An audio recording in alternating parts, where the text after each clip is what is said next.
fade in. This story takes place in the New York Society Library. It is a members-only facility located in a grand old apartment building on Madison Avenue, New York City. There are elegant private rooms for reading, music, video, and traditional areas with book stacks and library tables. There is a small apartment on the 4th floor that once served the superintendent and his family. Interior, New York Society Library, lobby. A shipping box with a label from the EAP Society of Baltimore sits on a ledge of a bar-height information desk. The box moves slightly, as if it is possessed. A stunning librarian with glasses, Ligeia, 28, an impeccable Goth style, manicured black hair and fingernails, works at the reception desk. She wears a headset. A clock on the wall reads 4:45. She doesn't notice that the box continues to move slightly. Ligeia speaks into her headset. 15 minutes until closing. The library will close in 15 minutes.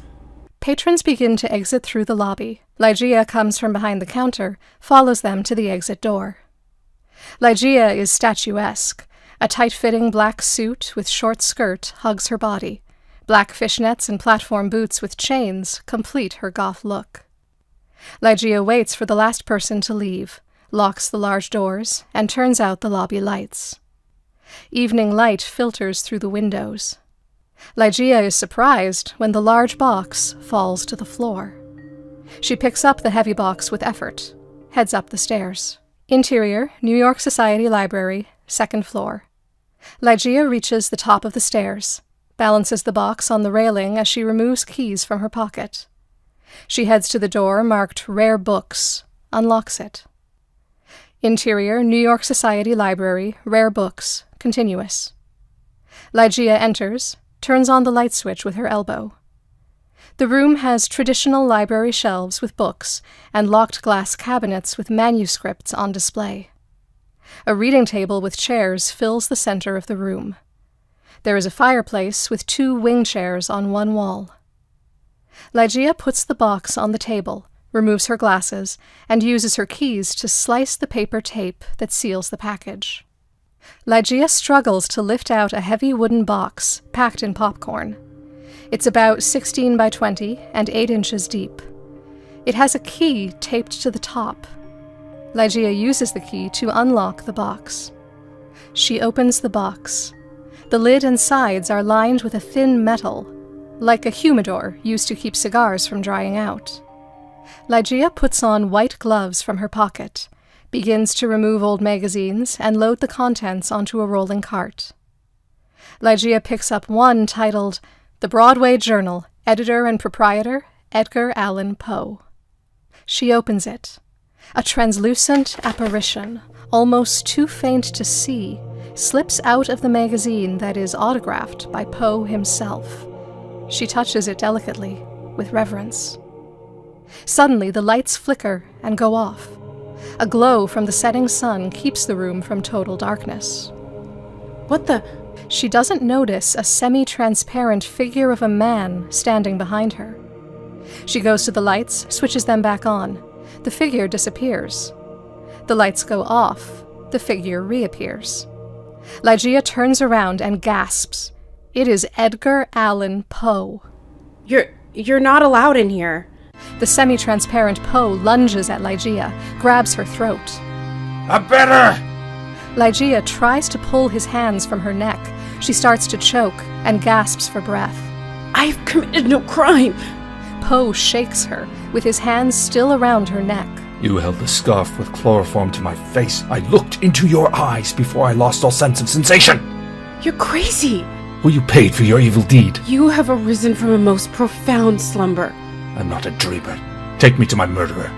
Ligeia struggles to break away. Who is it? I will help you. I'm totally distrustful of human sincerity. Who is this person? He was a rival with a caustic pen. He spread lies. Lies, I tell you. He ruined my life. You're a pessimist, I get it. Let me go. Poe drops his hold on Ligeia. Nothing I do matters anyway now. Ligeia goes to turn on the light. Poe grabs her hand. No, I exist in darkness. Come, sit with me by the fire. He follows her as she heads toward the fireplace. She takes off her white gloves, stuffs them back in her pocket, puts in a couple of Duraflame logs, lights a fire. She pulls one of the wing chairs over by the other and sits down facing the fire. Poe sits with his side to the fire. He is semi-transparent. This better not be a trick. I don't trust you. It's easier not to trust, but it doesn't stop being cheated. Poe gets annoyed. He is short-tempered. I'm seeking revenge for a cruel and unnatural death. So tell me, how can I help you? Take me to Shuttersworth, that dirty worm.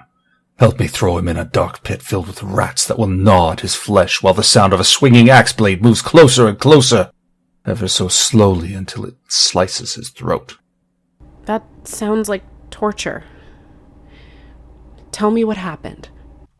Poe becomes enraged. He stands up and paces. What happened? What happened? He had me killed. That's what happened. Flashback. A black space with a spotlight. No scenery. Poe stumbles in. His head is covered with a black bag, hands tied behind his back. He attempts to scream, but his voice is muffled, as if he has been gagged. He falls to the ground. A booted foot emerges from the darkness and repeatedly kicks Poe mercilessly in the stomach. Back to scene. Poe notices that he has cast a shadow from pacing in front of the fire. Ah, the madness of memories floating as visions that most will never view. He puts his hands over his ears, as if to keep from hearing something. Could that be my beating heart? Flashback. Poe lies as if dead in the black space with a spotlight. Rats swarm in and cover his body, tearing through his clothes and gnawing at his flesh. Garbage falls from above until his body is covered. I was kidnapped, drugged, left unconscious in a garbage heap to rot. Back to scene. That's horrible. I'm so sorry. He walks over to the library table where the magazine cart is. He picks up a magazine, not his, and glances through it. I died alone, a shameful disgrace, robbed of my contribution to the literary world. I could have been somebody. He walks back and plops into the chair. Let me rest in the calmness of despair. Ligeia kneels on the floor at his feet. She takes his hand. That's not true, Edgar. He flings her hand aside, jumps up. Ligeia stands. How do you know my name? I never introduced myself. You're famous, Edgar. Everyone knows who you are. You've deceived me. Wait, what did you say? You're famous. Poe is intrigued. Do you mean famous like people know who I am? Yes. They've read my poems and stories. Yes. Where am I? What year is this? You're in the New York Society Library. It's 2023. I'm famous. Famous like Voltaire or Lord Byron. More famous. More famous. Like Shakespeare. You were called the American Shakespeare. Poe smiles, ever so slightly. What? You know, I did live in New York for a spell. Ligeia nods. In the Village. On West 3rd. How did you know that? Are you a detective? It's not West 3rd anymore. It's Poe Street, and not for nothing, but you invented the detective story. Poe becomes suspicious. You're lying. I can sense you have a proclivity for sin. You have given new boundaries to the real world. Poe gets depressed. He plops back down in the chair. So much time has elapsed. My memories become feeble from so many years of suffering. At least you're not dead. What am I? You're a ghost. He speaks down to her, as if she is inferior. Absolutely not. What are you then? I'm a soul that has not been able to move into the afterlife. Who's to say where life ends and death begins? She laughs. You are a benevolent spirit, Edgar. Let me help you resolve your issues so you can find peace. I will never find peace unless I punish the man who ruined me. He jumps up, grabs her with both hands, and pulls her close. You have to help me. Who are you? I don't even know your name. I am Ligeia. From my story. From the Greek water goddess. Ligeia lifts up her already short skirt to reveal a mermaid tattoo on her thigh that peeks through her fishnet stockings. Poe is stunned. Why, I met you when I was just a boy. I was studying abroad. The turncoat who adopted me was wealthy. You met me or the goddess? Flashback. Night. The moon is shining on the Mediterranean Sea. A 13-year-old boy walks a tall, grassy path on a cliff. He passes an ancient Greek temple. In the distance, a flickering light approaches. A woman, Ligeia, in white robes and headscarf, walks towards him, carrying a lantern. She was a triumph of all things heavenly. The woman beckons him toward her. He obeys. I recognized her longing, but I am not capable of expressing her wild desire. The woman caresses his face, kisses him softly on the lips. Back to scene. You, the goddess. He looks at her closely. It was you, wasn't it? I could never forget such a beautiful face. Ligeia is flattered. You are sweet. Thank you. Do you remember me? I'm a huge fan of your work, Edgar. My dad is a literary professor. Fall of the House of Usher was my go-to bedtime story. Edgar smiles. Good choice. You should see the movie. Movie? What is movie? I'll show you. You're going to love this. She goes to the fireplace and uses a poker to break up the fire. She places the fire screen securely in front of the glowing embers. Follow me. Is this a trick? Are you deceiving me? She goes to a storage cabinet and removes a battery-operated lantern. He follows her as she exits the room and locks it. Interior, New York Society Library, hallway, stairs, continuous. The hallway and stairs are dark, with portraits of famous authors on the wall as they ascend. Why are you so distrustful? You're always expecting the worst. People with their heads in the clouds reject the dark realities of human fallibility. They act only in service of themselves. Maybe, but if you combine optimism with acceptance of the life you've been dealt, the sky's the limit. Poe stops to look at a portrait of himself on the wall. That's me. I remember the sitting.